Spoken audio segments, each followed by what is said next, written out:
Welcome back to Sanatan Puranas. Today, we delve into a story that bridges the ancient world with our own, a tale of a warrior cursed to wander the earth for eternity, his cries echoing through the forests of India even today. This is the tragic saga of Ashwatthama, the immortal warrior. Our story begins in the epic Mahabharata, a tale of a great war between two sets of cousins, the Pandavas and the Kauravas. Ashwatthama was the son of Dronacharya, the revered teacher of both warring clans. A formidable warrior in his own right, Ashwatthama was blessed with a divine gem, the Mani, embedded in his forehead since birth. This gem granted him power over all lower beings, protecting him from hunger, thirst, fatigue, and the dangers of the wild. He was destined for greatness, a Brahmin by birth but a Kshatriya by skill and duty. Yet, his path was entwined with the fate of the Kurukshetra war, a conflict that would ultimately lead to his eternal damnation. The war was brutal, claiming the lives of countless heroes. One of the most heart-wrenching moments was the demise of Dronacharya. The Pandavas, desperate to break the Kaurava lines, devised a plan. They knew Drona was nearly invincible, his spirit unbreakable as long as his son, Ashwatthama, lived. So, Bhima killed an elephant named Ashwatthama, and Yudhishthira, the embodiment of truth, was goaded into telling a half-truth. He cried out, "Ashwatthama is dead," and then mumbled, "the elephant." Drona, hearing only the first part, dropped his weapons in grief and despair. In that moment of vulnerability, he was struck down. The news of his father's death, achieved through deceit, filled Ashwatthama with an all-consuming rage. His grief turned into a burning fire of vengeance, a fire that would scorch the very laws of Dharma and seal his own grim fate. Driven by this insatiable need for revenge, Ashwatthama, along with two other survivors from the Kaurava side, Kripakarya and Kritavarma, planned a monstrous act. Under the cover of darkness, he decided to attack the victorious Pandava camp while they slept. He unleashed the full force of his fury upon the sleeping warriors. He moved through the camp like a phantom of death, ending the lives of Drishtadyumna, who had slain his father, and Shikhandi. But his rage did not stop there. He continued his horrific assault, believing he was killing the 5 Pandava brothers. In the dim light, he mistakenly killed their 5 sons, the Upapandavas, thinking his revenge was complete. When the sun rose, the true horror of his actions was revealed. He had not killed his enemies but their innocent children.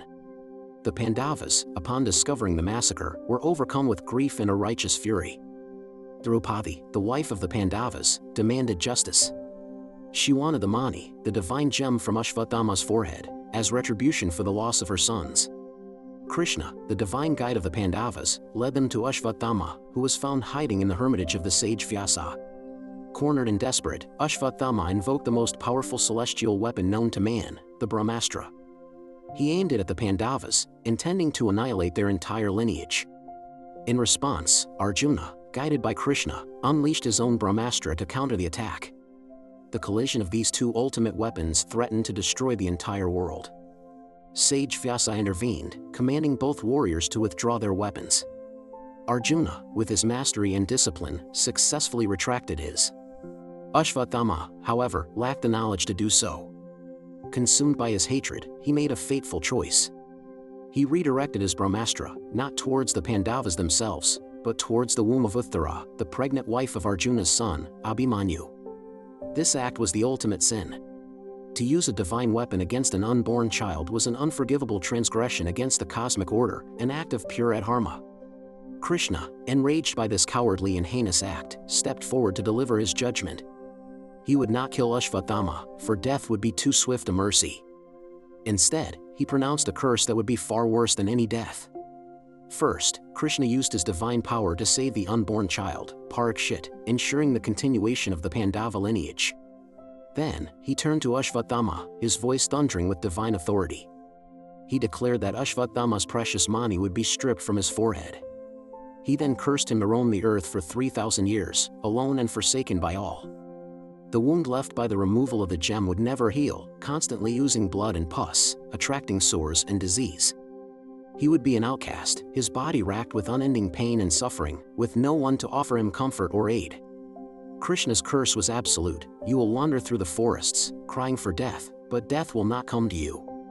You will be the living embodiment of sin, a cautionary tale for all of humanity. And so, Ashwatthama's eternal torment began. For millennia, the story of Ashwatthama has been passed down. But is it just a story?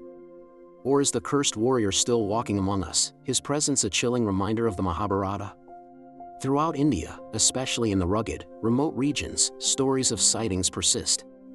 Villagers and forest dwellers speak of a towering, tormented figure, often seen near ancient temples or deep within dense jungles.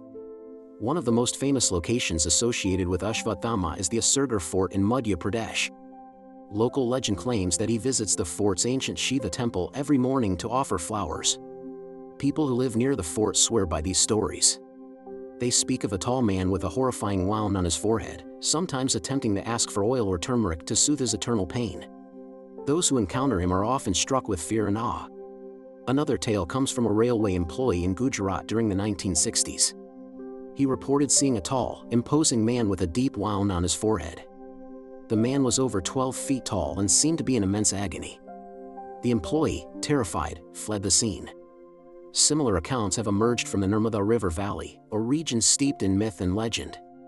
Tribal communities there have folklore about a wandering giant who cries out in pain, a figure they believe to be the cursed son of Drona. They say he seeks a specific herb or a special kind of oil to heal his wound, but his curse prevents him from ever finding relief. His eternal quest is as much a part of his punishment as the physical pain he endures. The lore of the Mani, the gem that was torn from his forehead, is central to his identity. This gem was the source of his power and his protection. Its removal left not just a physical scar, but a spiritual void. The wound is said to be a gateway, a constant, oozing reminder of his sin.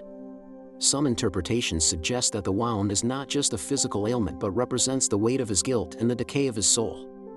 It is a visible mark of his adharma, a brand that separates him from humanity and from the divine. His endless wandering is a search for moksha, for release, a release that Krishna's curse has placed forever beyond his reach. So, when we hear these modern accounts, what are we to make of them? Are they simply local folklore, born from the shadows of ancient forts and deep forests? Or could there be a truth to these chilling encounters? The figure of Ashwatthama represents the tragic consequences of rage and vengeance. He was a gifted warrior, a man of great potential, who allowed his grief and anger to consume him completely. His story serves as a powerful reminder that even the greatest power, when wielded without wisdom and compassion, leads only to ruin. His immoral suffering is a testament to the inescapable laws of karma. Whether you believe he is a physical entity still roaming the earth or a powerful symbol living on in our collective consciousness, the curse of Ashwatthama continues to fascinate and haunt us. He is the ghost of the Mahabharata, a timeless wanderer caught between life and death, forever paying the price for a single, terrible night of rage. Thank you for joining us on Sanatan Puranas. If you found this story of the immoral wanderer captivating, please like this video, subscribe to our channel, and hit the bell icon so you don't miss our next journey into the depths of ancient lore.